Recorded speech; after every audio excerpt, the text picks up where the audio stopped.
সড়কের ধারণ ক্ষমতার বেশি ব্যাটারি চালিত অটোরিকশা চলাচলের কারণেও টাঙ্গাইল শহরের বিভিন্ন সড়কে তীব্র যানজট নিত্যদিনের ঘটনা। দুর্ভোগের শেষ নেই স্থানীয়দের। পৌর কর্তৃপক্ষেরও নজর নেই এই বিষয়ে। এখনও অব্যাহত আছে ব্যাটারি চালিত অটোরিকশার লাইসেন্স প্রদান। টাঙ্গাইল থেকে আহমেদ রাসেলের পাঠানো তথ্যচিত্রে ডেস্ক রিপোর্ট। টাঙ্গাইল জেলা শহরের সড়কে এই যানজটের চিত্র প্রতিদিনের। সকাল থেকে সন্ধ্যা পর্যন্ত লেগে থাকে জট।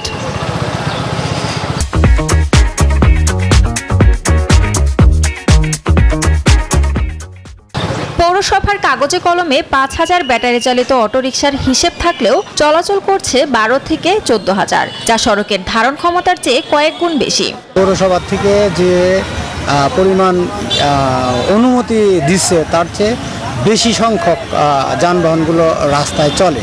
এত অটো বাড়ছে যে আমাদের চলাচলের জন্য খুব কষ্টদায়ক হয়ে গেছে। অভিযোগ উঠেছে পৌরসভার ১৮টি ওয়ার্ডের বেশিরভাগ রাস্তায় খানাখন্দ।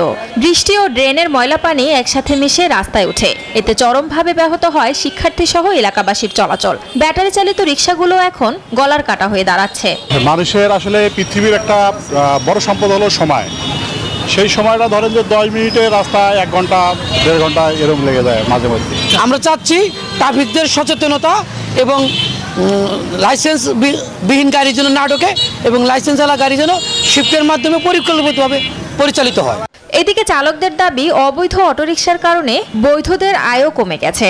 অবৈধ আছে এগুলা কারণে মনে করেন যে, আর অবৈধ জিনিস এগুলো যখন বাতিল করে দেবো তখন শহর কি হবো। আমরা চাই যে অরিজিনালি যাদের কাগজপত্র আছে, বৈধভাবে যারা রিক্সা চালায়, অটো চালায়, তারা জানি বৈধভাবে চালায়।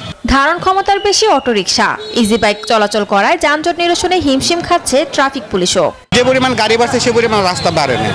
রাস্তা না বাড়ার জন্য প্রতিনিয়তই যানজট হচ্ছে। অবৈধ অটোগুলো সরানো হলেই আমরা যানজটটা কমায় ফেলতে পারবো। সাধারণ মানুষের ভোগান্তির কথা বিবেচনায় নিয়ে দ্রুত প্রয়োজনীয় পদক্ষেপ নেওয়ার আশ্বাস জেলা প্রশাসকের। নতুন করে কোনো লাইসেন্স দেওয়া হয়নি, পূর্বে লাইসেন্সের বহাল আছে এবং যেগুলো হচ্ছে অতিরিক্ত আছে এগুলোর বিরুদ্ধে আমরা সভা করেছি। শীঘ্রই প্রয়োজনীয় ব্যবস্থা নেওয়া হবে। টাঙ্গাইল পৌরসভায় 18টি ওয়ার্ডে জনসংখ্যা 3,96,000। Desk report, news 24।